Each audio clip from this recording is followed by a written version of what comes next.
Socavitre, le spécialiste de la menuiserie en aluminium, des volets roulants, des vitres et des rideaux métalliques. Tinella. Aza makany akafitsony, tongava malaky amin'ny magazay Baolay. Socavitre, Baolay, Université GSI, manolotra ho anao ny vaovao. Ny magasin Sharp eo akaiky ny pompier tsara lalàna manolotra ho anao ny vaovao. Sharp, idéalement vôtre. Idéalement vôtre.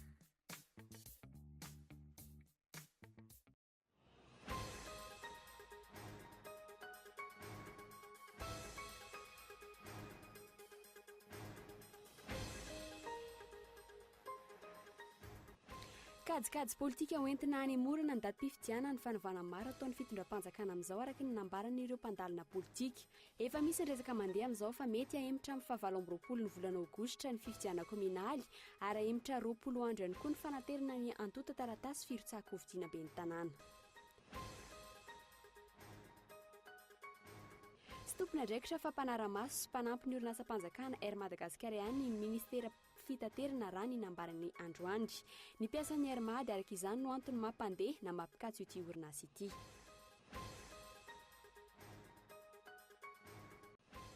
Natomboka androany ny fandravana ny trano sy ny tamboho miorina 7 metatra latsaka miala ny arabe manomboka Kadimbahoaka ka hatreny amin'ny fiolana miazo an'ny bypass. Fanitarana ny lalana no hanaovana ny asa hoy ny commune Antananarivo renivohitra. Tsika ny mpiasa ny onjapeo MBS ny fikasan'ny ministera ny serasera mpiato ny fandefasana ny onjapeo sy ny fahitalavitra izay nanomboka ny asa ny valome lasa teo ankilany. Nilaza ny ministera androany fa tsy ara-dalàna ny fisokafany ary mbola tsy nahazoana lalana tao aorian'ny taratasy nalefa ny MBS ny volana septambra 2024. Any États-Unis olona 5 no maty ny rambon-danitra nandalo tany amin'ny toerana ny farany herinandro lasa teo. Tapaka tanteraka ny herinaratra ny Iran sy ny fifandraisana ny Delmont, Texas sy Dakota Atsimo ny tena nahitana ny fahavoazana ny Nepal niverina indray ny horohorontany maraina teo. Ny andindiny izay rehetra.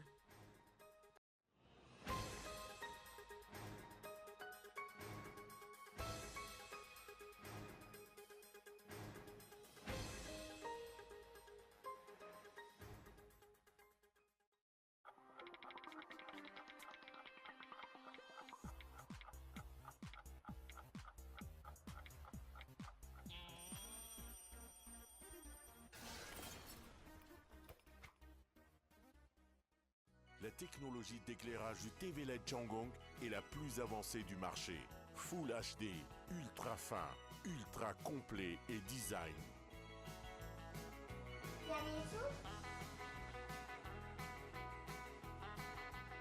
Le téléviseur LED Changgong ouvre les portes du cinéma 3D dans votre salon. TV LED Changgong, la meilleure TV à Madagascar et dans le monde entier. Baolay, toujours meilleur. Socavitre en Outapenac, menuiserie en aluminium, rideaux métalliques, volets roulants, vitres, tôle,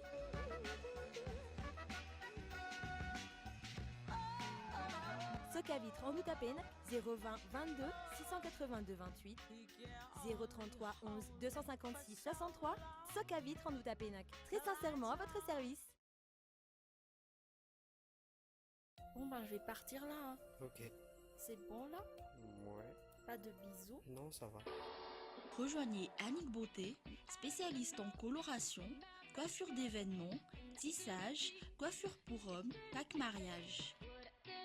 Oh, pas de bisous? Non, ça ira. Voulez-vous être une femme sublime, attrayante et sûre de vous? Mon secret, Annick Beauté. N'hésitez plus, affirmez votre personnalité chez Annick Beauté.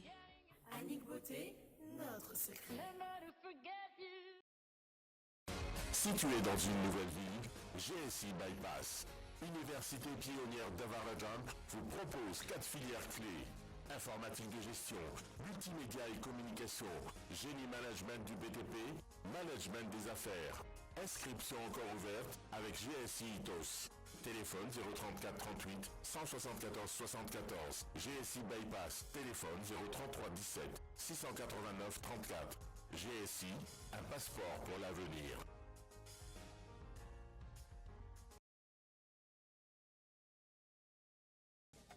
L'EFMET, spécialiste de meubles de maison et de bureaux, vous propose des salons de qualité, des revêtements en cuir de bœuf, en tissu lavable et déhaussable et des produits à des prix compétitifs.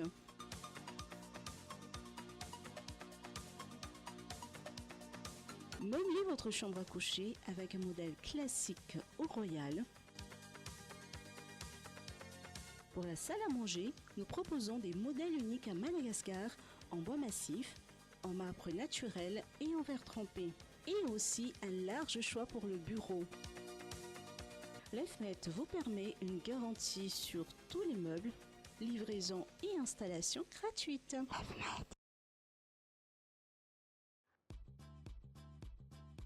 Ho andrendrehitra nanomana fanomezana ho anareo ny magasin Sharp eo akaikin'ny pompier tsara lalàna. Feno petits électroménagers avo lenta amin'ny vidiny tena mirary ny laksianao. Misy aspirateur, mixeur, rice cooker, table de cuisson, haute aspirante sy ny maro hafa. Ahitana grands électroménagers ihany koa ny magasin Sharp tsara lalàna. Ohatra amin'izany ny congélateur, réfrigérateur, refroidisseur, na koa four encastrable sy machine à laver.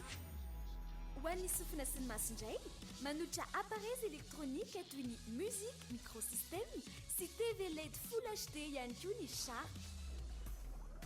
Ho an'ny fetindreny izany, matokea magasin Sharp. Mahazo garantie 12 volana sy service après-vente izay mividy appareil Sharp. Aza misalasala ary manantona ny magasin Sharp eo akaikin'ny pompier tsara lalàna. Sharp, idéalement vôtre. Idéalement vôtre. Azo ny vanikolaka, ny taninandrino ny tsara. Ny orinasa Madagascar Évolution Immobilier dia volona ny mefafapoanao izay mikasa hividy tany. Fitsidiana maimaimpoana, mampandrisaina anao amin'ny fikarakarana ny taratasy rehetra. Koa raha mila fanazavana fanampiny ianao dia antsoy ary ny lahazana 033 21 099 06 na ry 034 14 099 06 22 566 54.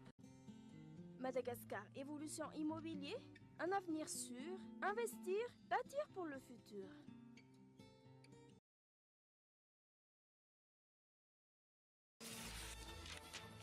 Oh non, encore du bourrage, j'en ai marre. Quelle perte de temps. Et saviez-vous qu'un bourrage vous coûte 2 à 3 minutes de votre temps? Vous voulez une solution? Utilisez Navigator. Le papier extra blanc avec 99,99% sans bourrage. Pour un papier standard, il y a 5 bourrages par 10 000 tirages. Navigator n'en est qu'à 1. En plus, il économisera 7% sur votre consommation d'encre et tonnerre. Navigator, économisé par la qualité. Libertalia Music Records, yes with you, manolotra ho anao. Libertalia Music Festival, ny 28, 29, 30 mai, Midza, Tsiliv, Stéphanie, Jimmy Bezartou, dans semaine, Silo, Mimine, The Dizzy Brains, Tambourgas, Unza, Tedake, Sax Machine Fruit Race Car, Panouan, Libertalia Music Records, Carlton, Alia, Yes We Do, Libertalia Music Festival, Carlton Park Anous, Amfiturariv.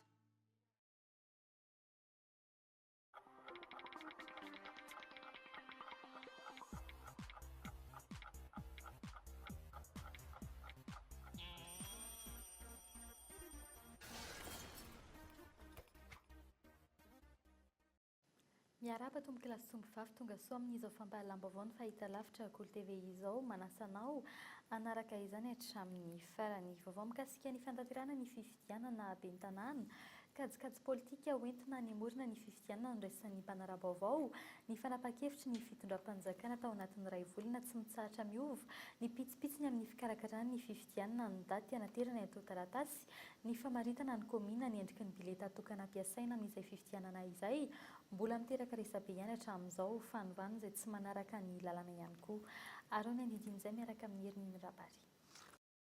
7 andro mialohan'ny nikatoanan'ny fanaterana ny antota taratasy firosaka hovidiana ny ovatampoka ny endriky ny bileta tokana ampiasaina amin'ny fifidianana. Fanovana izay notoerin'ny ankamaroan'ireo mpanao politika, fiarahamonim-pirenena sy ireo vondron-kery isan-karazany fanohana-kevitra nentin'ny ministera mikasika izany hatrany ny hoe lisitra ny fidiana fa tsy ny olo-tokana ka tsy ho atonina amin'ny bileta tokana ireo mpanolotsaina rehetra iray lisitra.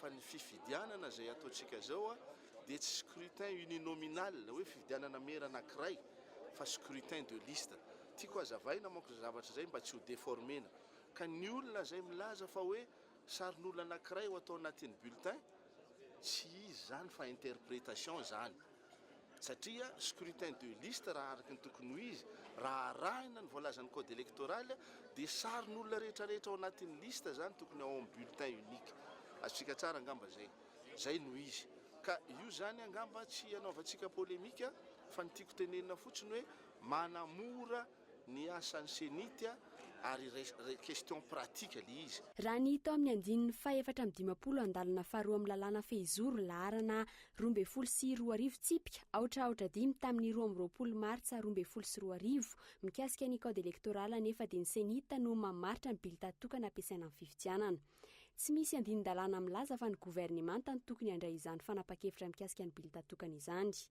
didim-panjakana iny ka tsy maintsy arahina hoy kosa ny filohan'ny senita zay tsy misy ohatra hoe sahany zany fa hoe iny didim-panjakana mivoaka ao iny didim-panjakana manan-kery ny anjara tandrifina asan'ny senita dia manatanteraka an'izay didim-panjakana manan-kery amin'ny tany sy ny fanjakana zay ny anjara asany tena tsotra be keny zany zay tsy manana zavatra tsy hoe resahana akoatran'izay maleo tena tokoa ve ny senita raha ny zava-misy ankehitriny ny jerena toa manara-dreny rano ny fanapa-kevitra ray sy ny fitondram-panjakana fotsiny any izy ireo sady tsy afa-manoatra manoloana ny tsindry avy amin'ny mpanatanteraka etsaka ilan'izay tsy mitombona ny filazan'ny fitondram-panjakana ankehitriny fa lisitra no fidiana ka tsy tokony ampikorotana ny fanavahana natao hoy ny praiminisitra teo aloha Omer Berziky atao hoe satria fifidianana lisitra io dia tsy atao an'izay amiko tsy mety zay zavatra zay entin'olona ane le listre olona mitondra an'le listre ka io fifidianana ho an'ny olona akaiky communal municipal manahirana dia manahirana mihitsy raha ohatra ka tsy hita eo le sary ary efa nanontany be dia be ny olona mahazo telefona avy any amin'ny province be dia be fa manahirana ka tsy tokony anao zavatra ankamehamehana tsy mifanaraka amin'ny zavatra mitakiny ny vahoaka tsisy teny miera raha tsy ahivina fifidianana lisitra ihany koa natao tamin'ny fifidianana solombavam-bahoaka farany teo saingy ny sary sy anaran'ireo kandida ny bilita tokana nampiasaina tsy mitombona araka izany ny fanazavan'ny ministera raha ny vaovao re ihany koa dia mety ahemitra amin'ny 20 ny volana aogostra ho avy izao ny fifidianana kominaly ary ahemitra 20 andro ihany koa ny fanaterana ny antota-taratasy raha ery Madagasikara tsy tompona andraikitra fa mpanara-maso sy mpanampy ny orinasa-mpanjakana ery Madagasikara ihany ny ministera ny fitaterana raha nambara ny minisitra Ilovika Andriatina androany antony ara-politika no mahatonga ny fitakiany sindikan'ny mpiasany ity kampania mpitaterana ity ny fialany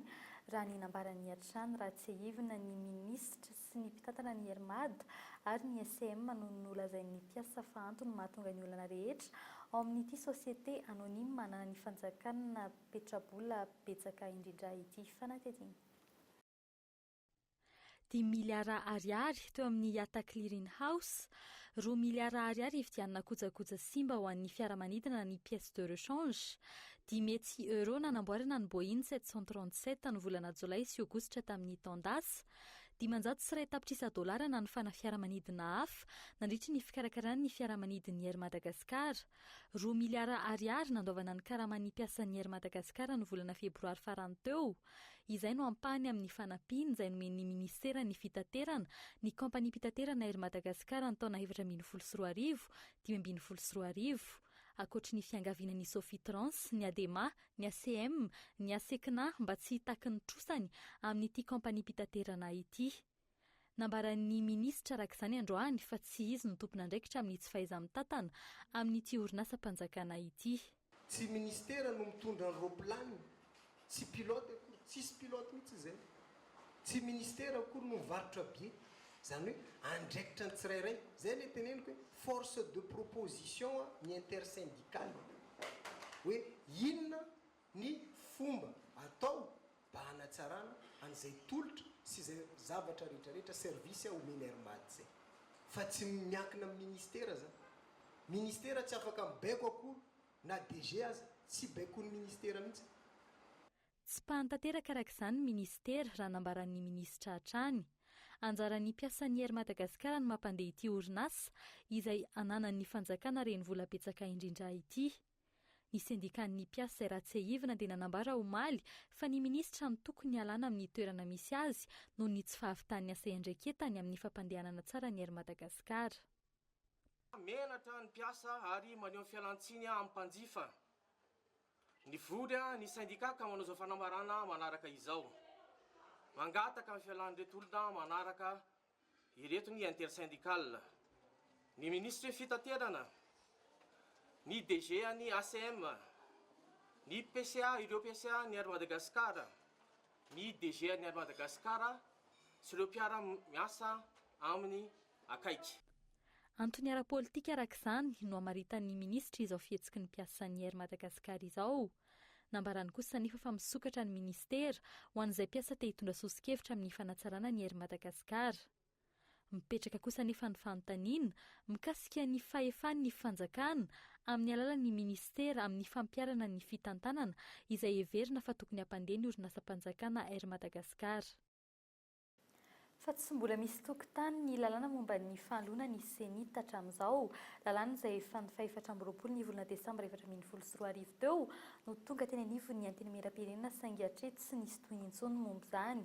Raha ny lalàna efa tokony andalo no dinihina eny amin'ny antenimieram-pirenena izany tolo-dalàna izany avy amin'ny aliansa ny solombavambahoaka kajikajy politika kosa no ambadika izao fiziriziriny ny fitondrana hitazona ny senita izao raha nambara ny solombavambahoaka sasany fanatetena. Tsy ny avy amin'ny aliansa ihany fa efa maro no nangataka ny andravana ny senita ary hanoloana ity rafitra mahaleo teny ity ho rafitra araka ny voalazan'ny lalàna. Ny senita izay akoatra ny mahandro-mpanjakana lany daty azy dia mbola tsy manara-dalàna ihany koa ny fisolotoerana ny filohany. Raha ny voalazan'ny andinin-dalàna amin'ny feny senita, iray volana aorian'ny fialan'ny filoha ihany no afaka amin'ny solotoerana azy ny filoha lefitra. Hatramin'izao nefa mbola ny filoha lefitra no mitarika ny senita. Efa nandefa tolo-dalàna mikasika ny CEI na ny Commission électorale indépendante ny avy amin'ny alliance saingy nanjavony izany hatreto efa ela ny tokony nandalo teny amin'ny antenimieram-pirenena izany tolo-dalàna izany raha ny nambaran'ireo solombavambahoaka. Fa misy koa ny tolo-dalàna izay avy aty amin'ny Assemblée nationale dia tapahana session plénière dia makany amin'ny gouvernement ary dia tokony anana ray volana eo zareo andinihana azy.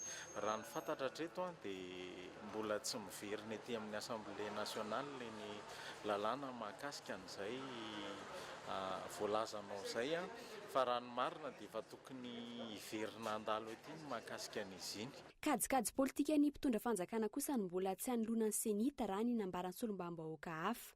Ny filohan'ny senita teo aloha izay mbola manana ny lanjany ao amin'ity rafitra ity na dia efa mpikambana amin'ny fahefana mpanatanteraka azy.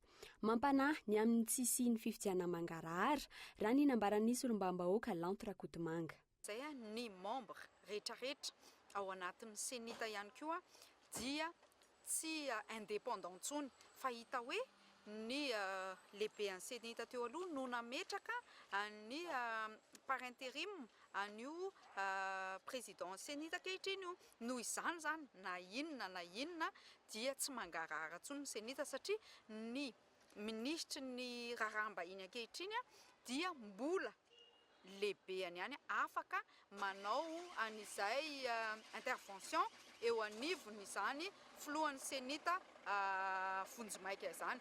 Efa vonina marina ny hanao ny fifidianana an'ity taona ity ve ny fitondram-panjakana. Raha ny hitatreto sarotra ny nona fa angarara ny fifidianana.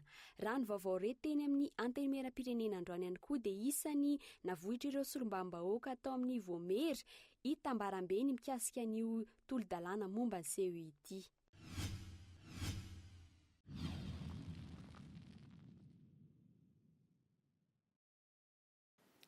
Ny 20 isanjato ny tokantrano malagasy ankehitriny no mindram-bola amin'ny mpandrararabola madinika na ny microfinance nahitana fitombony izany tato anatin'ny roa taona ny seha-piarina fototra amin'ny ankapobeny no antony indraman'izy ireo vola noho ny fitombon'ny filana nitomby ihany koa ny isan'ny orinasa mpampindram-bola.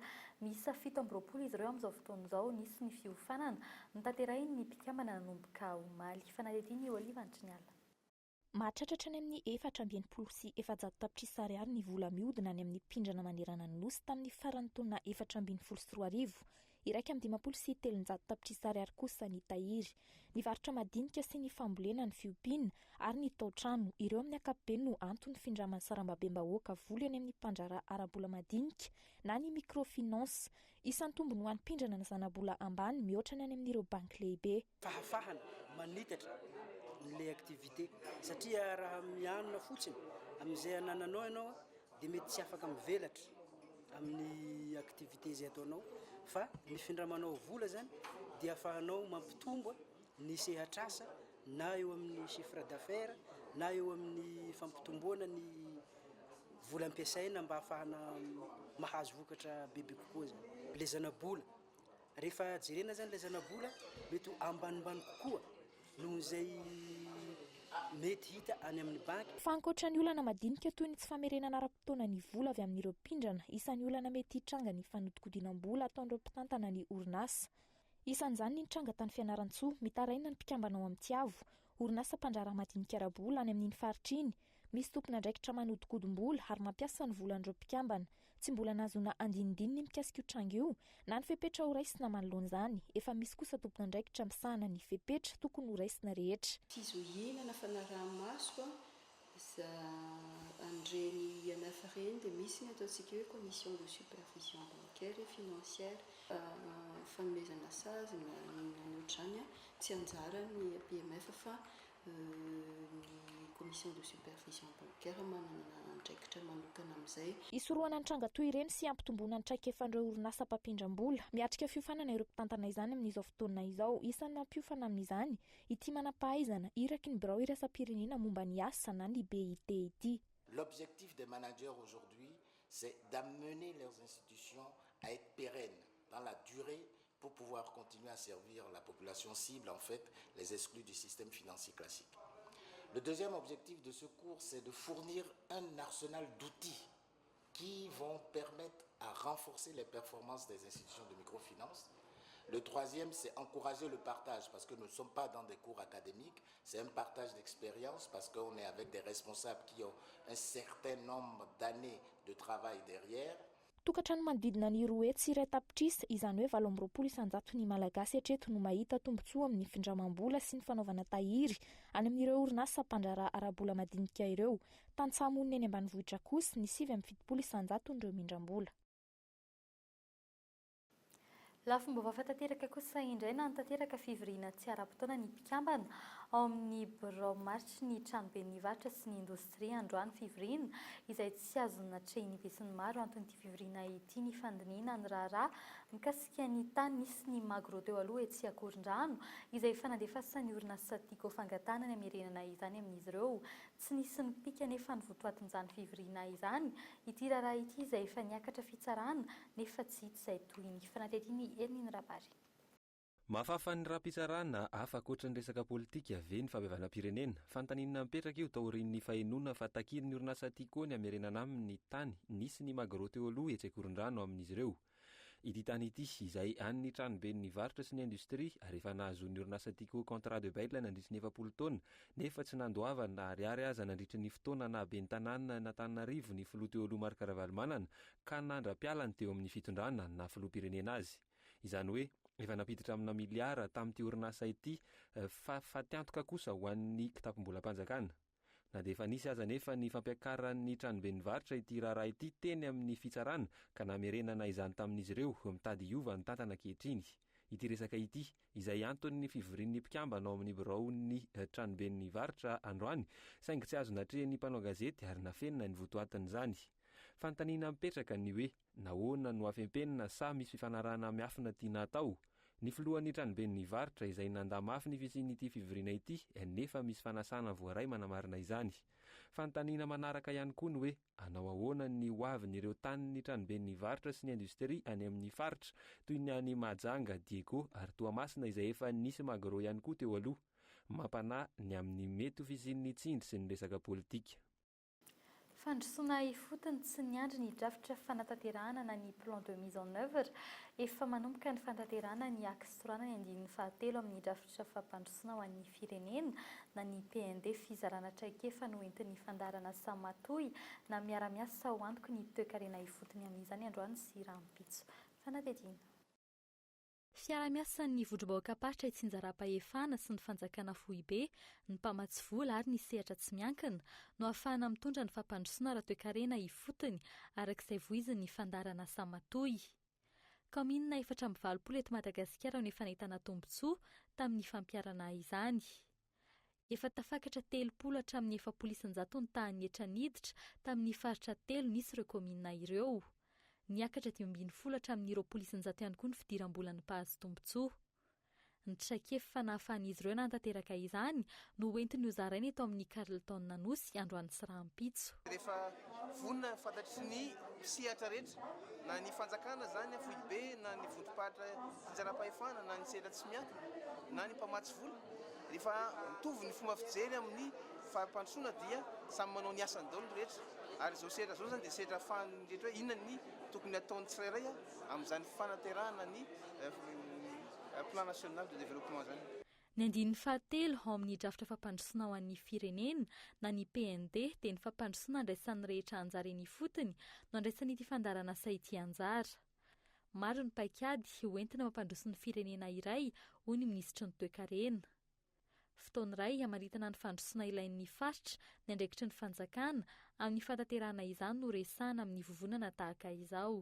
Naka izy ireo ny axe numéro 3 amin'ny PND tsika izay milaza ny momba ny ancrage territorial zany hoe ny fampandrosoana amin'ny faritra amin'ny fandraisana fotony ny toe-karena mba ho hisy ataoko hoe impact aingakaingana kokoa. Ary fahatelo farany dia ny projet matoy moa zany izay ny Fédération Suisse no mamatsy vola azy dia nanana tombotsoa manokana ny fahatongavany Andriamatoa filohan'ny Conseil des États Suisses zany hoe zany eto amintsika zany dia mitovitovy amin'ny président Sénat zay tonga manome voninahitra amin'ny fanehoana ty faritra. Rahampitso famelabelaran-kevitra raha inady-hevitra mikasika ny fampidirana ny mpandrarara toe-karena ao amin'ny fandrosoan'ny faritra sy ny lokanady manodidina izany no resaina. Eo ihany koa ny paikady famatsiana vola amin'ny fandrosoana ifotony. Fomba vahafantateraka kosa indray tsy mbola fantatra mazava hatreto ny toerana ametrahan'ilay volafotsy 50 kilao hitan'ny mpanao fanadihadiana, mpanao horonan-tsary fanadihadiana tany Sainte Marie, olana tsy mbola misy musée afaka ametrahana izany eto Madagasikara. Io volafotsy io izay efa fananan'ny malagasy raha nambaran'ny minisitry ny kolotsaina androany. Ny andindiny miaraka amin'ny Toany Andrenjatovo. Maro ny arena sarobidy amin'io ranomasiny Sainte Marie io, ranonambarany Indrina Rabaruel manampahaizana momba ny vakoka malagasy. Santonany ihany navoakan'ireo mpanao fanadihadiana ireo manoloana izao toe-javatra izao, manamafy ny amin'ny fahalasan'ireo arena ireo tsikelikely araka izany izy ireo, tahaka ny fahaverezan'ny satroboninahitry ny mpanjaka Ranavalona ary tsy nisy tohiny intsony hatramin'izao. Ty tanitsika ity tena manan-karena raha resaka vakoka raha nisy manan-karena indrindra tany. Betsaka nefa fiarovana mikasika ny vakoka eto Madagasikara. Kanefa koa betsaka ny zavatra simba. Izao hitantsika izany zao hoe nisy volafotsy vona hita tany anaty ranomasina tamin'ireo sambo rendrika tany Nosy Bora na Nosy Abrahama. Izay dia mino fa mbola betsaka ny arena ao anatin'ny ranomasina ao amin'ireny sambo rendrika ireny fa sy antonany anankiray fotsiny ireny. Tokony atao lahara-pahamehana zany ny fametrahana ny soatoavina malagasy mihitsy ary ny fiarovana ny vakoka eto Madagasikara. Mijanona ao aren'ny firenena iray ny arena hita ao anatin'ny ranomasina raha toka mihoatra ny 30 taona izany araka ny voalazan'ny lalàna amin'ny feno ranomasina. Tsy voatery anefa izany raha ny nambaran'ny ministry ny vakoka fa arakaraka ny fifanarahan'ny firenena rotota voakasika. Ny amin'ny Côte Maritime moa zany raha misy zavatra milatsaka amin'ny territoirantsika zany, sambo zany ao anisany na inona ka efa mipetraka 30 taona tao dia atsika manontolo. Fa rehefa avy eo indray rehefa misy manao exploration ohatran'ireny moa ilay olona na hoe manao film fananantsika malagasy iny amin'izao fotoana izao. Fa raha ny tokony izy tokony hipetraka any amin'ny Nosy Sainte Marie izy fa ny olana kely mbola tsy vita le musée tokony hipetrahany napetraka amina toerana sura aloha izy zany amin'izao fa tsy maintsy averinao Sainte Marie izy rehefa vita le musée. Hatreto mbola mahazo alalana anao fanady adina ireto vahiny ireto na dia efa nisy aza ny fanambarana nataon'ny ministera tsy ikitiana ny zavatra rehetra anaty ranomasina. Mipetraka ny fanontaniana, inona marina ny tena fifamatorana amin'izy ireo ary inona ny tena tombontsoan'ny malagasy amin'izany. Eo amin'ny tontolon'ny serasera kosa indray mifanipaka sy tsy ahitan'izay tena marina ny fanambarana ataon'ny ministera ny serasera sy ny tompon'andraikitra ao amin'ny orinasa gazety MBS androany ankilany mitaky ny ampiatoana ny fandarana ao amin'ny radio MBS 95.4 ny ministera ny serasera noho ny tsy fahatombanana ara-taratasy. Andany ny talen'ny famoahana ao amin'ny MBS manizingizina fa tsy marina ny filazana hoe tsy ara-dalàna ny fisokafany onjam-peo io ary mandahanky tsy rano ny fanankatonana izany indray. Fanadihadiany Oliva Antriniala. Omaly ariva voaray ny mpitantana ny orinasa gazety MBS ny taratasy avy amin'ny ministeran'ny serasera fampiatoana tsy misy atakandro ny fanandramana ara-teknika sy ny fandarana alefa mandritra izany.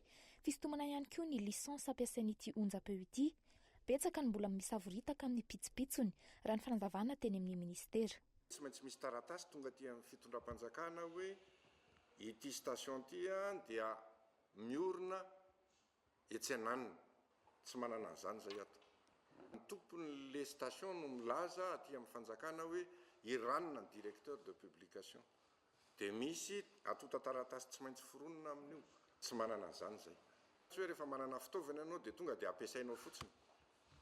Fa tsy maintsy tsirihana, misy tompon'andraikitra voatokana ao an'izany anatin'ny rafim-panjakana. Za zany tsy hiditra amin'ilay pitsopitsony mahakasika ny dosian'ny MBS fa be dia be ny zavatra mbola misavoritaka ao anatin'ilay izy. Mifanipaka tanteraka amin'izany anefa ny fanambarana nataon'ny talen'ny famoahana izay efa voatendry hatramin'ny septambra 2024. Efa tonga any amin'ny ministera avokoa ireo taratasy ireo ary lavin'izy ireo tanteraka araka izany ny fampiatoana ny fandarana alefa amin'ny onjam-peo amin'izao fotoana izao. Dia efa nomenan'ny ministera ireo taratasy ireo. Efa nomenana azy hoe inona ny lista ny fitaovana ampiasainay dia aiza ny toerana iasanay eto amin'ity toerana ity. Efa nomenana azy ny plan hoe eto ny studio, eto ny émetteur no mipetraka. Dia efa nomenana azy daholo koa ny taratasy momba ny directeur de publication zany. Mbola voaingana kely taorian'izay noentiko teo anivon'ny ministera ny extrait ny registre de commerce ny MBS. Izay taratasy manambara fa mbola tsy nikatona ny MBS ary mbola azo heverina fa hoe orinasa misy eto Madagasikara matoa mbola manana izay taratasy zay. Fa reny rehetrarehetra reny zany efa niresahana foana tao anatin'ny volana maromaro fa raha ny tena marina zany nanao be marenina foana ny ministera tao anatin'izy. Tsy fantatra araka izany hoe iza ny manana ny rariny, iza ihany koa ny mandainga. Manizingizina ny anohy ny andrana teknika ny MBS ary andefa ihany koa ny fahitalavitra amin'ny herinandro izao. Manambana hatramin'ny firitsahan'ny mpitandro filaminana an-tsehatra kosa ny ministeran'ny serasera raha mbola misy ny bodongerina. Raha ny taratasy nalefa ny tompon'andraikitry ny MBS ny septambra lasa teo, ny fangatahana alalana isokatra no vontoantiny, tsy mbola hita kosa ny taratasy manamarina izay fahazo misokatra izay. Io arivo io namoaka fanambarana ny olavitry ny mpanao gazety. Nifanohitra amin'ny fampanantenan'ny ministry ny serasera ankehitriny fony Zoanandray ny andraikiny, nilaza ny anokatra ireo hainao manjerina katona nandritra ny vanim-potoana ny tetezamita ny zava-mitranga. Ao anatin'ny fidirana amin'ny fampiarana lalàna mifeny serasera isika amin'izao fotoana izao, singa lehibe iraisan'ny mpisehatra ny serasera hevitra ny fahalalan'ny hainao manjery ka tsy tokony hisy fanapahan-kevitra mifanohitra amin'izany, ho raisy ny tompon'andraikitra na iza eo amin'ny firenena. Andrasana araka izany izay ho toy ny tirara fanokafana sy fanankatonana ny hainao manjery ity, araka ny taratasy izay eo am-pelatana ny ministeran'ny serasera ihany koa, dia voalaza fa tsy andravalo manana marika intsony ity orinasa gazety MBS ity. Eo amin'ny vaovaon'ny sosialy kosa indray nanomboka androany ny fandravanan'ny trano teny amin'ny bypass sy ny trano miorina ao anatin'ny 700 metatra miala ny arabe no voakasika izany ny tamboho manamorina ny arabe nanombohana ny fandrodanana androany. Itorahampitsy kosa ny fandravanan'ny trano fivarota-kazo eo amin'ny 30 tafo eo. Fanadihadiany Doany Andrenjatovo.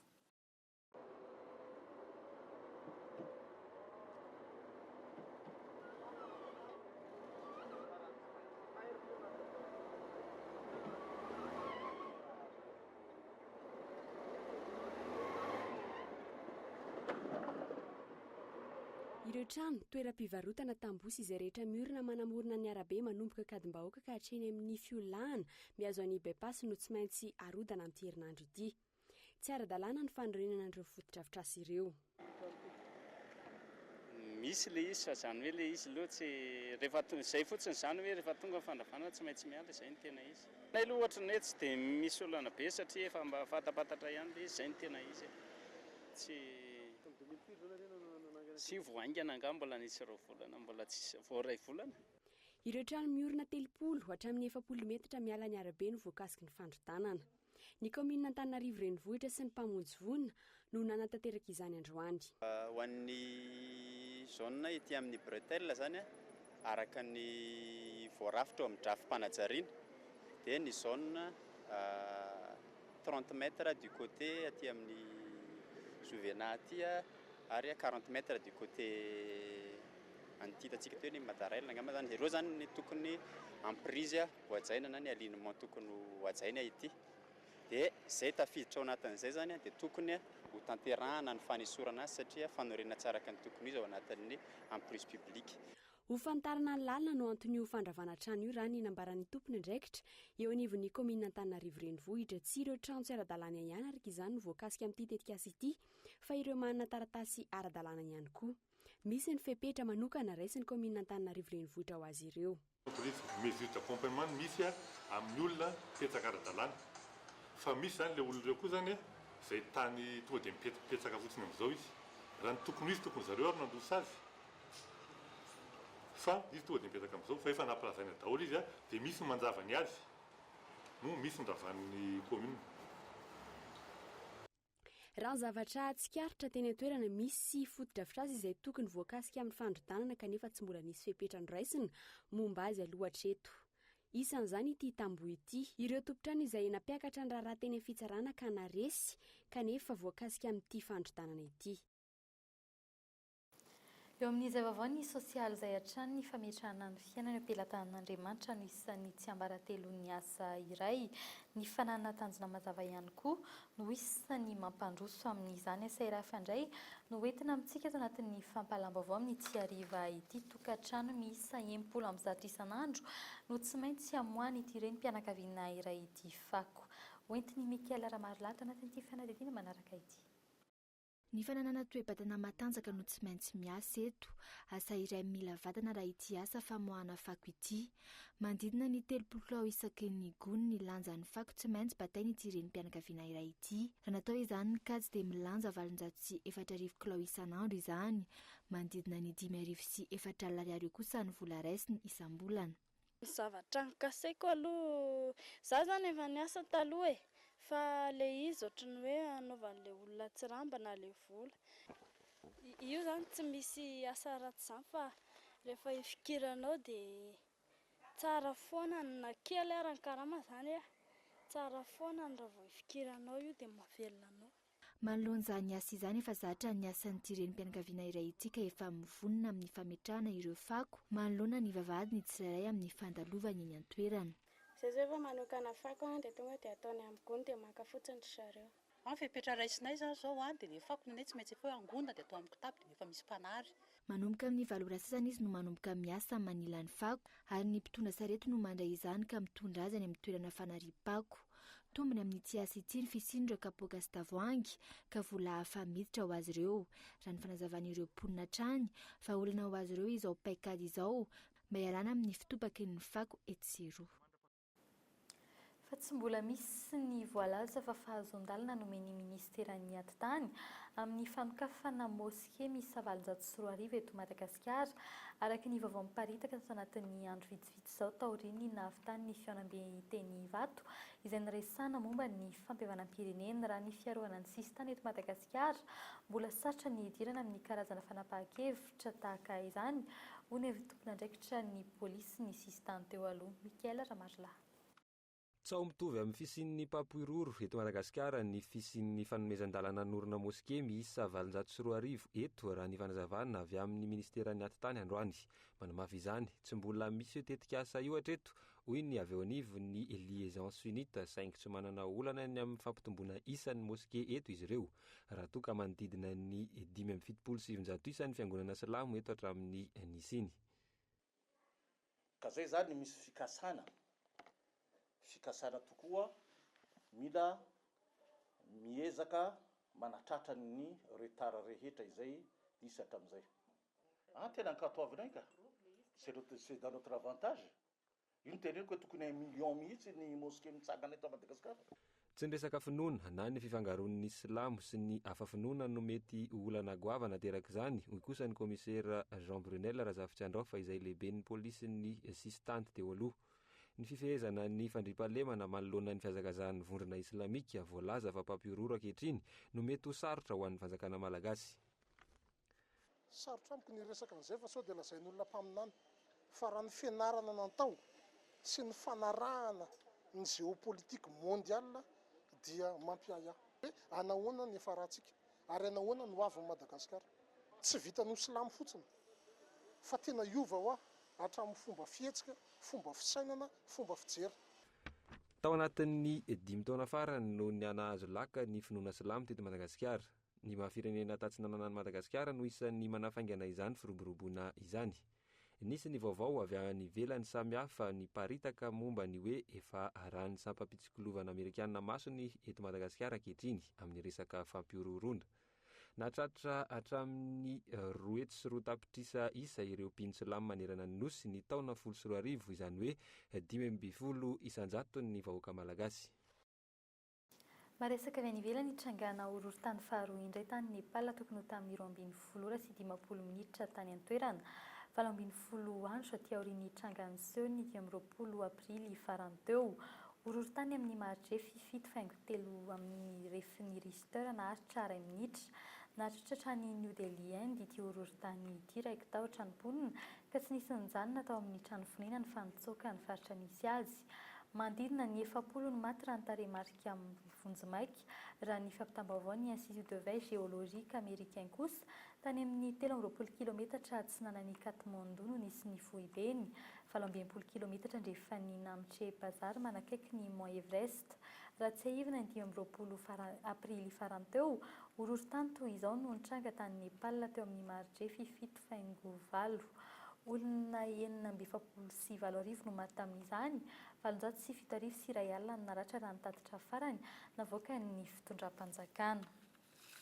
Famboly amin'izay maresaka avy any ivelan'izay hatrany any Etazonia, olona 5 no maty ary tanana maro no ravan'ny rambon-danitra miisa 10 ka hatramin'ny 909 ny rambon-danitra mandalo any Etazonia isan-taona. Ny volana Mey sy Jona no tena fotoana fandalovana sy famelezan'ny mafinimponina ny an-toerana. Fanadidina amin'ny sariny France 24. Cette école à Lake City dans l'Iowa a été réduite en miettes. 10 ireo mpianatra sy mpampianatra ary ray aman-dreny no nanatrika lalonana tao anatin'ny fianarana iray ka notsenain'ny loza voajanahary izao tany Iowa, Delmont, Dakota Atsimo, ampolony ireo naratra raha toa ka rava tanteraka ny trano sy ny foto-drafitra samaro tany toerana.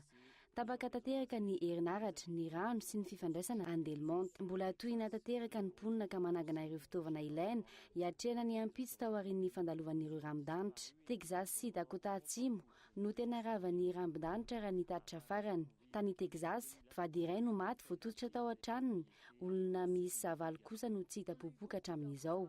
Lasa trano fialofana sy fitsaboana ny fiangonana iray any toerana tao aorian'ny loza. Vaniny tao Texas izay ahitana mponina 140, 30 isanjato ny tanàna no simba tanteraka.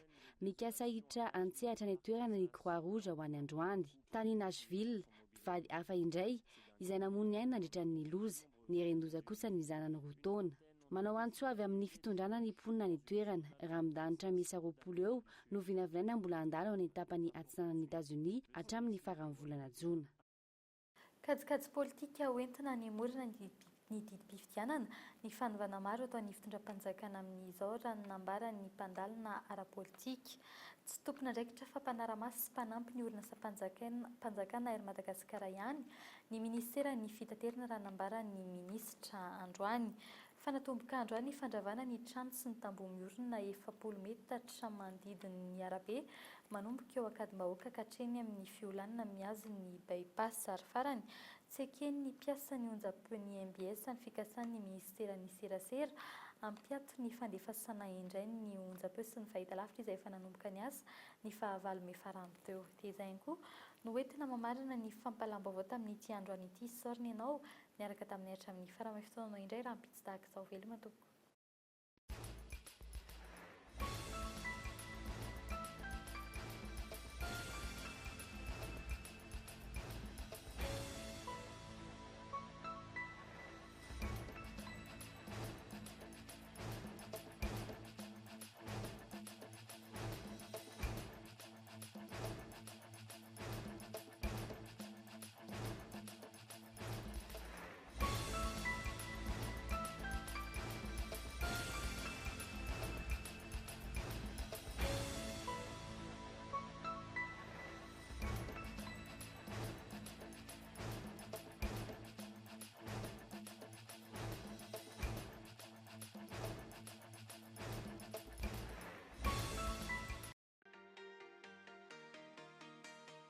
Socavitre, le spécialiste de la menuiserie en aluminium, des volets roulants, des vitres et des rideaux métalliques. Tinella.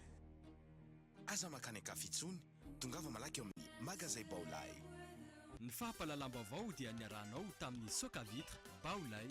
Ny magasin Sharp eo akaiky ny pompier Tsaralalàna, nanolotra anao teo ny vaovao. Sharp, idéalement vôtre. Idéalement vôtre.